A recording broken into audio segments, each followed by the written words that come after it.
Hello students, thermodynamic के इस new session में आज हम लोग एंथैल्पी की बात करेंगे। और एंथैल्पी को आप इन सिंप्लीफाइड मैनर डिफाइन कर सकते हो कि it's a heat content eight constant pressure, right. तो क्यूपी को यहाँ पे हम लोग एंथैल्पी कह सकते हैं। और एंथैल्पी सिंस एक स्टेट फंक्शन है तो we should note down its as delta H, right. यानी कि इनिशियल और फाइनल स्टेट जो होगा सिस्टम का, उसके अकॉर्डिंग उसके डिफरेंस को हम लोग डेल्टा एच कह देंगे। और हीट एट कांस्टेंट प्रेशर को एंथैल्पी कह सकते हैं। तो जैसे कि आपको पता है कि many liquid systems in the lab are contained in vessel that are open to the atmosphere and thus maintained at nearly constant pressure. यानी कि जो प्रेशर है वो ऑलमोस्ट हम केमिकल रिएक्शन या फिर लैब में जो प्रोसेस कर रहे हैं उसमें कांस्टेंट ही मानते हैं। तो जो भी हम थर्मोडायनेमिक्स में हीट के फ्लो को या फिर हीट के चेंज को ऑब्जर्व करेंगे एट कांस्टेंट प्रेशर कंडीशंस, उसको हम एंथैल्पी कह सकते हैं, राइट।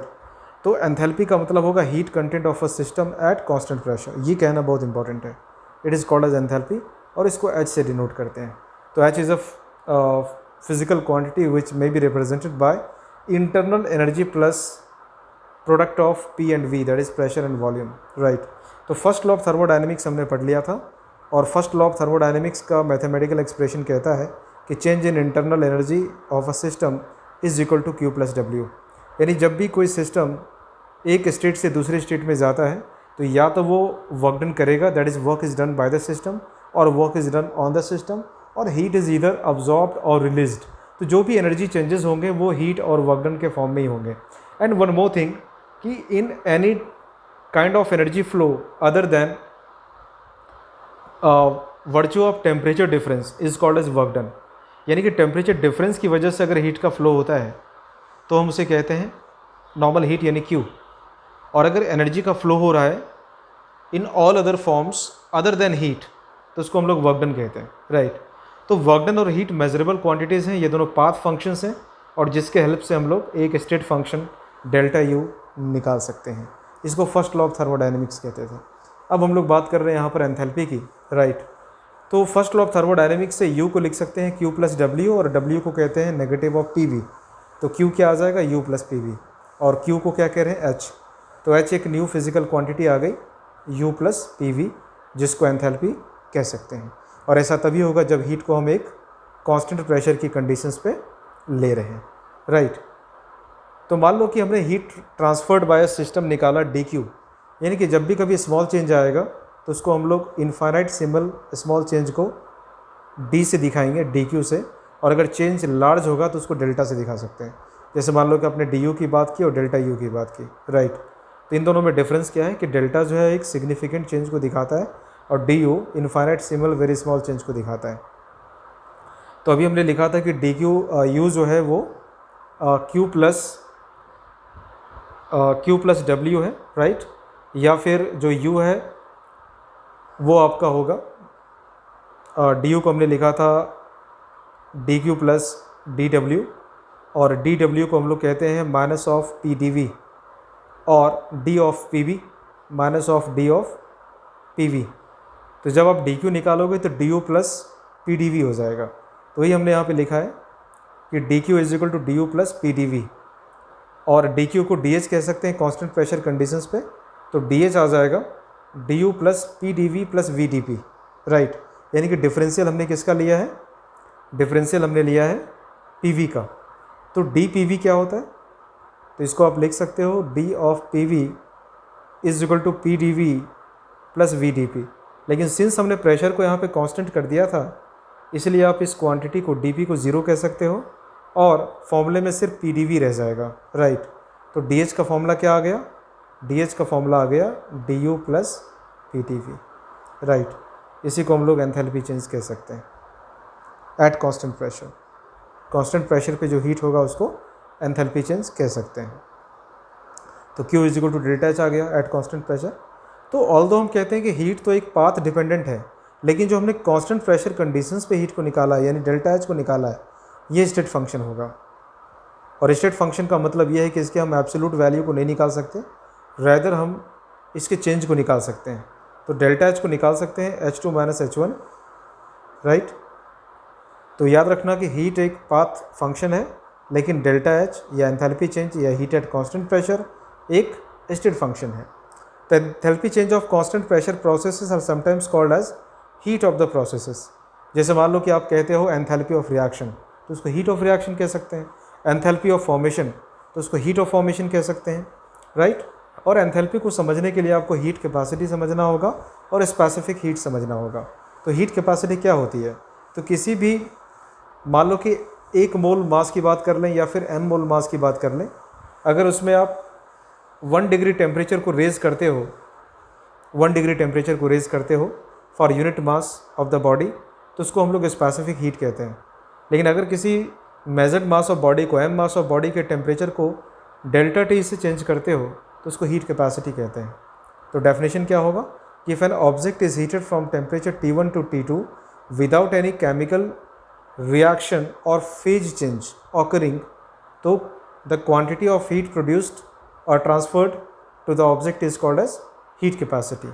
फिर से समझो कि मुझे वाटर यानी कि H2O लिक्विड को हीट करना है और H2O लिक्विड के टेम्परेचर को 25 डिग्री से बढ़ाकर 75 डिग्री से पे लेके आना है।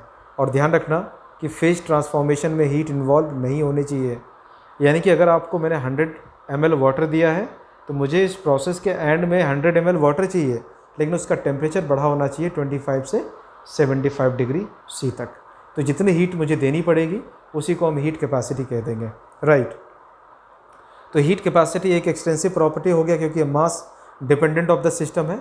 मान लो कि आपने 5 लीटर वाटर के टेम्परेचर को 10 डिग्री रेज़ करना है या 5 ml वाटर के टेम्परेचर को 10 डिग्री रेज़ करना है, तो दोनों केस में हीट की रिक्वायरमेंट क्या आएगी?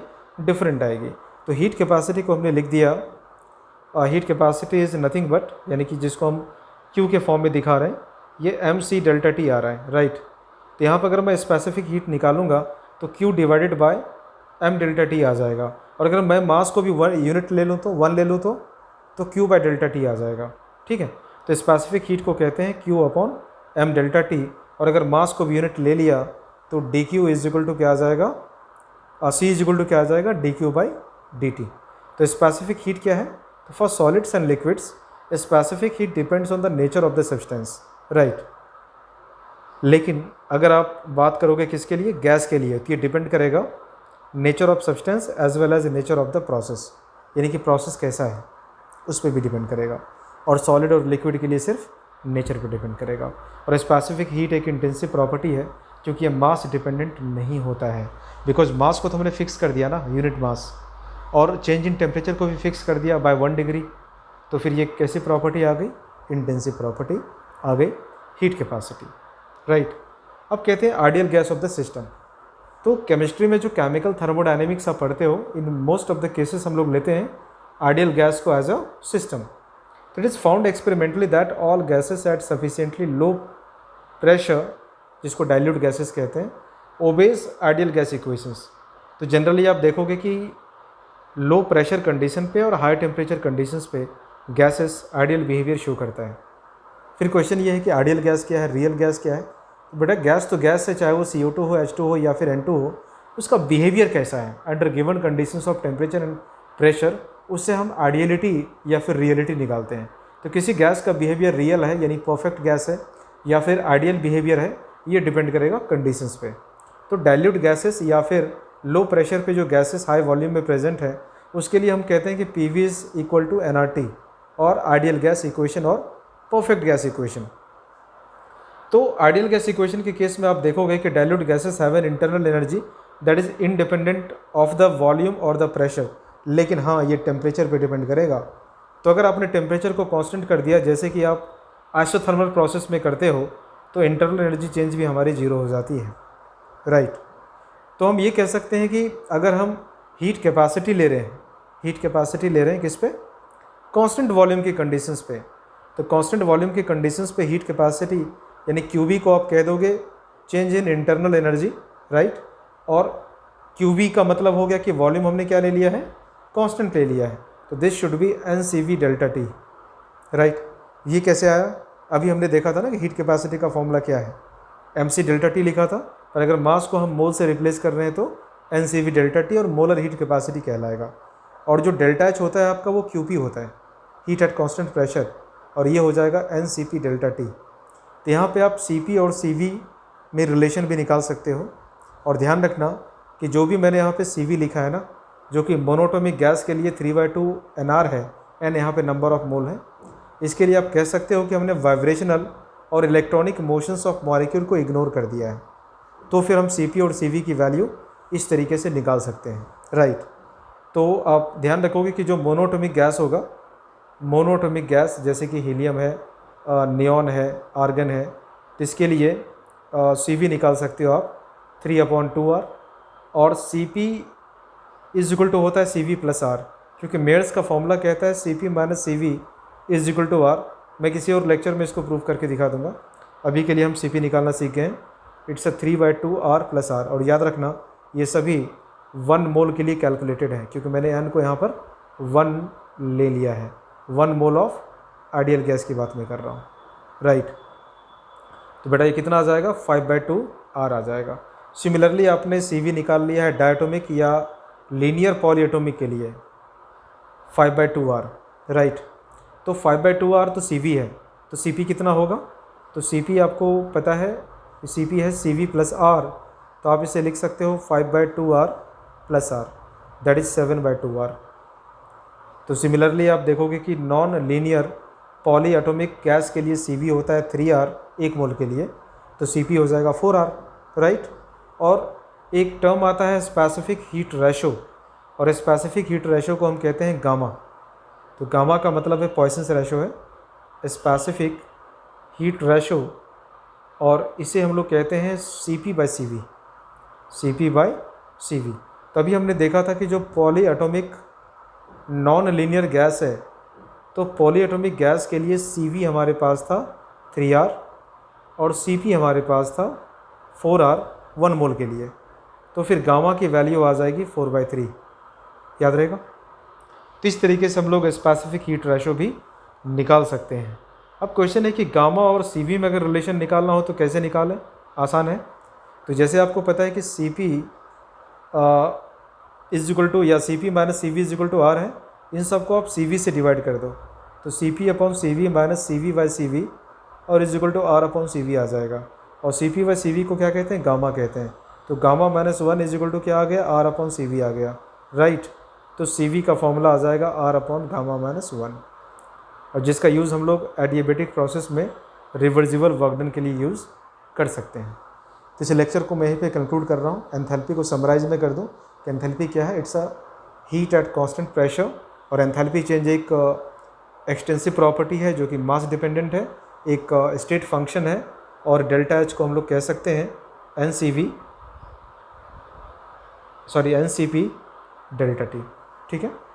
तो मैं क्लास को यहीं पे कंक्लूड कर रहा हूँ। नेक्स्ट लेक्चर में किसी न्यू कॉन्सेप्ट के साथ फिर से मिलूँगा। Till then take care, thank you.